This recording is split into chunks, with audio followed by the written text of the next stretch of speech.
Hey folks, welcome back to Military Forces Unleashed.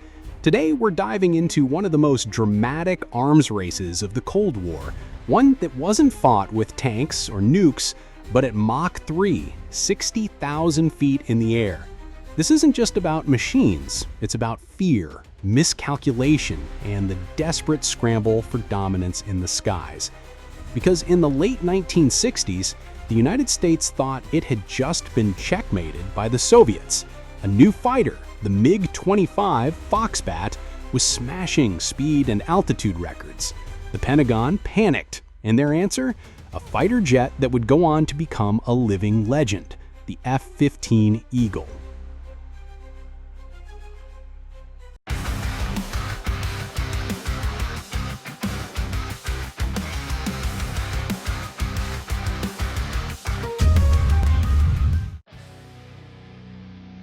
We have nothing that can beat it. That was the whispered panic inside the US Air Force in 1967. Imagine you're sitting in a command bunker and reports start flooding in. The Soviets just unveiled a new jet, fast, deadly, a supposed Mach 3 capable superweapon.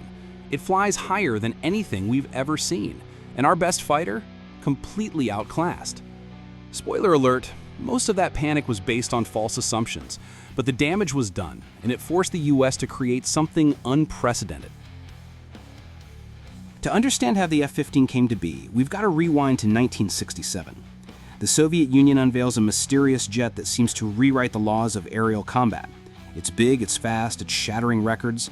This new aircraft, designated MiG-25 Foxbat, looks like something out of a science fiction novel.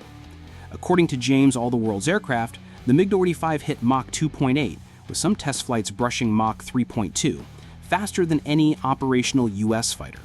It climbs like a rocket and is thought to carry long-range radar-guided missiles capable of destroying bombers and interceptors alike. The US scrambles to respond. If the MiG-25 is a multi-role superfighter, America is in deep trouble. Pentagon analysts go into full panic mode.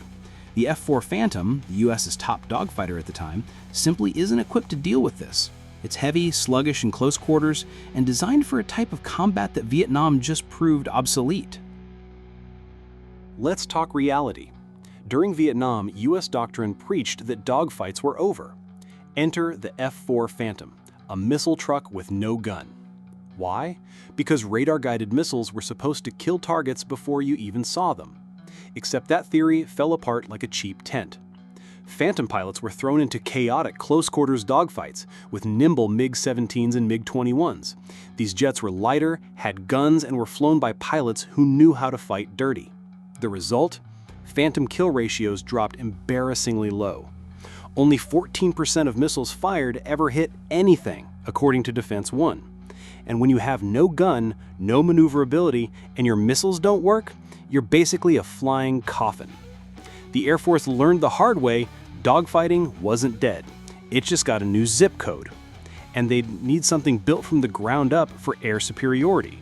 Enter the birth of the FX program, the father of the F-15. By 1969, after a fierce design competition, McDonnell Douglas wins the contract to build the F-15. But this isn't just another plane. It's engineered using the energy maneuverability theory developed by Colonel John Boyd, a man the Pentagon feared almost as much as the Soviets. The F-15 was born to kill. Twin Pratt & Whitney F-100 engines, pushing out 23,500 pounds of thrust each, a thrust-to-weight ratio greater than 1:1. Translation? The Eagle could accelerate vertically. Top speed? Mach 2.5. Combat radius? Over 1,000 miles. And unlike the Phantom, this bird had a 20mm M61 Vulcan cannon that fired 6,000 rounds per minute. Its APG-63 radar had look-down, shoot-down capability, allowing pilots to track and kill targets flying below them. The HUD gave pilots a full 360-degree view, and low wing loading made the F-15 agile, despite its size. This wasn't just a fighter, it was an assassin with wings. The prototype YF-15 flew in 1972. From the first test flights, it was obvious. This thing was a monster.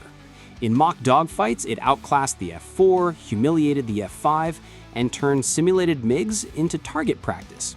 But the real flex came in 1975, when an unpainted, stripped-down F-15A shattered 8 time-to-climb records, beating the MiG-25's much-hyped stats by over 25%.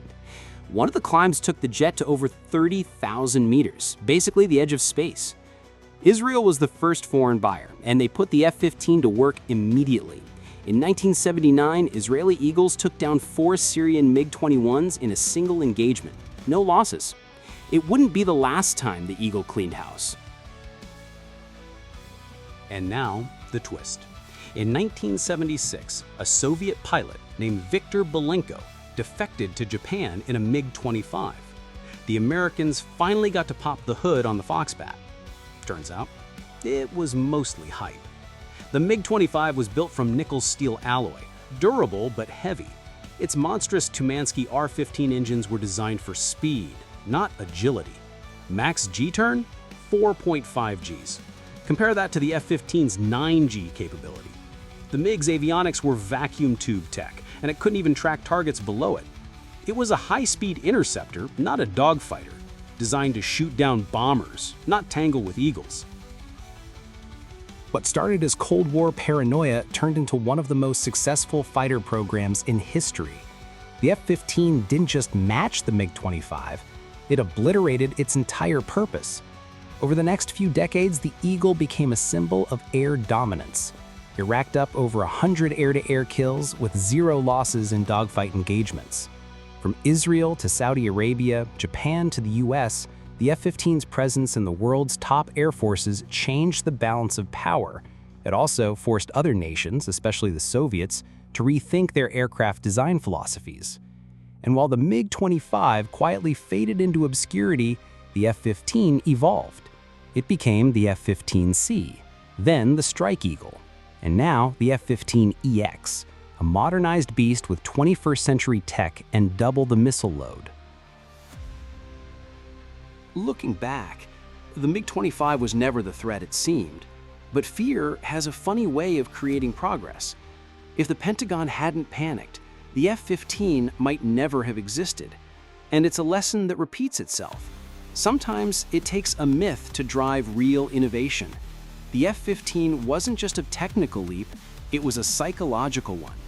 It taught the US Air Force that no amount of radar or long-range missiles could replace the fundamentals of air combat: maneuverability, situational awareness, and pilot training. Today, the Eagle still flies, not because it was the fastest or newest, but because it was the smartest move America ever made in the sky. The F-15 wasn't born out of confidence, it was born out of fear. Fear of a Soviet jet that looked like it came from the future.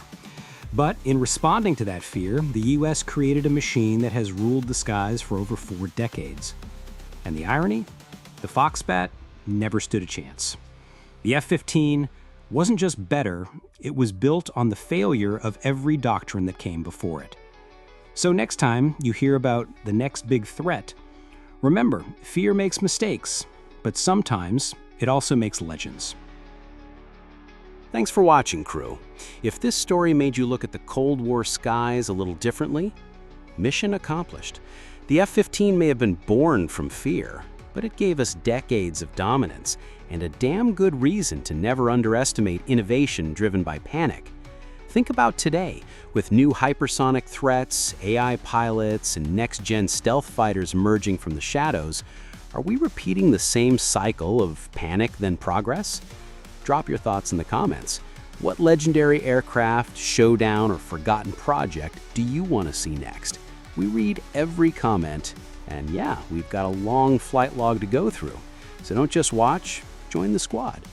Hit that like button if you enjoyed the ride, subscribe if you're into war stories with bite, not fluff, and smash the notification bell so you never miss when we dive into another machine that changed history. Or almost did. This is Military Forces Unleashed, where history flies fast, hits hard, and always leaves burn marks on the tarmac. Let's fly high and dig deep. See you in the next sortie.